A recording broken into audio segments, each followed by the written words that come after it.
Hi hello வணக்கம் மக்களே. இன்றைக்கி நம்ம பார்க்கக்கூடிய இந்த வீடியோவை ஸ்பான்சர் பண்ணுறது நம்ம பைமோட் அப்ளிகேஷன். இந்த அப்ளிகேஷனை உங்கள் மொபைல் ஃபோனில் டவுன்லோட் பண்ணி உங்கள் வீட்டுக்கு தேவையான கிராசரி ஜாமான்களை வாங்கி பயன்பெறுங்க. ஓகே, வீடியோக்குள்ளே போவோம். இன்றைக்கி நம்ம பார்க்கக்கூடிய டாபிக் நயன்தாரா அவர்களை பற்றி தான் பார்க்க போகிறோம். நயன்தாரா இயற்பெயர் டயானா மரியா, தென்னிந்திய திரைப்பட நடிகை.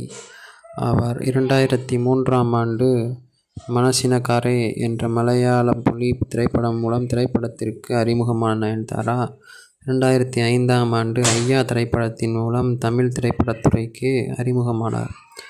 இவர் பெண்களை மையமாக கொண்டிருக்கும் கதைகளை தேர்ந்தெடுத்து நடித்து கொண்டிருந்தார். இதனால் இவர் தமிழ் சினிமாவில் 2010களில் தொடங்கி இன்று வரை பெண் சூப்பர் ஸ்டாராக என்றும் கருதப்படுகிறார். ஆரம்ப கால வாழ்க்கை. நயன்தாராவின் இயற்பெயர் டயானா மரியம் சூரியன். டயானா மரியம் சூரியன் நவம்பர் 18, 1984 அன்று கர்நாடகா பெங்களூரில் சூரியன் கொடியட்டுக்கும் ஓமனா சூரியனுக்கும் சிறிய கிறிஸ்தவ குடும்பத்தில் பிறந்தார். இவரது மூத்த சகோதரர் லெனோ ஐக்கிய அரபு அமீரகத்தின் துபாயில் வசிக்கிறார். இவரது தந்தை இந்திய விமானப்படை அதிகாரி என்பதால் நயன்தாரா இந்தியாவின் பல்வேறு பகுதிகளில் படித்தார். இவரது குடும்பம் கேரளாவைச் சேர்ந்தது. இவரது தாய்மொழி மலையாளம். நயன்தாரா தனது பள்ளி படிப்பை ஜாம்நகரில் டில்லியில் படித்தார்.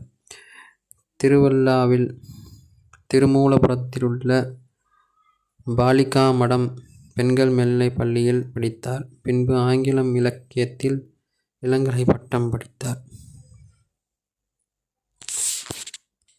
நயன்தாரா நடித்த மலையாள படங்கள் மனசினக்கரே, விஸ்மயத்தும்பத்து, நாட்டு ராஜாவு, தஸ்கர வீரன், ராப்பக்கல், 2020, பாடிகார்ட். நயன்தாரா நடித்த தெலுங்கு படங்கள் லக்ஷ்மி, பாஸ், யோகி, துபாய் ஷீனு, துளசி, கதநாயகடு, சத்யம், அதுர்ஷ், ஆஞ்சநேயலு. மேலும் அவர் நடித்த தமிழ் படங்கள்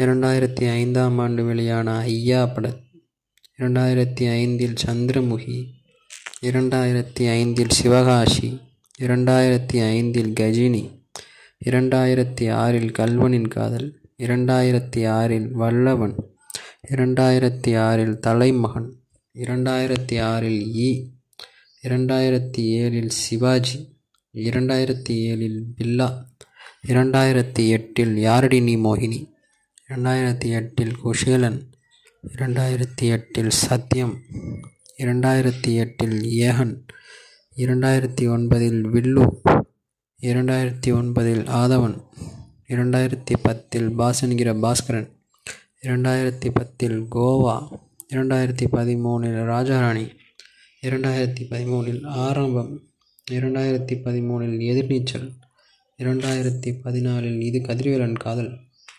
2015இல் இது நம்ம ஆளு, 2015இல் இது மாஸ் என்கிற மாசிலாமணி, 2015இல் தனி ஒருவன், 2015இல் நான் ரவுடிதான், 2015இல் நண்பேண்டா, 2015இல் நைட் ஷோ, 2015இல் மாயா, 2016இல் திருநாள், 2016இல் இருமுகன், 2016இல் காஷ்மோரா, 2017இல் கொலையுதிர்காலம், 2017இல் வேலைக்காரன், 2017இல் டோரா, 2017இல் வாசுகி, 2017இல் அறம், 2018இல் காத்து வாக்கில் 2 காதல், 2018இல் கோலமாவு கோகிலா, 2018இல் இமைக்கான் நொடிகள், 2019இல் விசுவாசம், 2019இல் மிஸ்டர் லோக்கல், 2019இல் பிகில், 2020இல் தர்பார், 2020இல் மூக்குத்தியம்மன், 2021இல் நிழல், 2021இல் நெற்றிக்கண், 2021இல் அண்ணாத்த, 2022இல் காத்துவாக்கில் 2 காதல், 2022இல் ஓட்டு போன்ற படங்களை நடித்துள்ளார். இவர் நவம்பர் 18, 1984இல் பிறந்தவராம். இவரது வாழ்க்கை துணை விக்னேஷ் சிவன் என்கிற டைரக்டர். பெற்ற பட்டங்கள் கலைமாமணி விருது, நந்தி விருது, தமிழக அரசு திரைப்பட விருதுகள், ஃபிலிம்ஃபேர் போன்ற விருதுகளை பெற்று சிறந்த நடிகைக்கான அங்கீகாரம் பெற்றுள்ளார். இவர் வரலாறு இதுவே.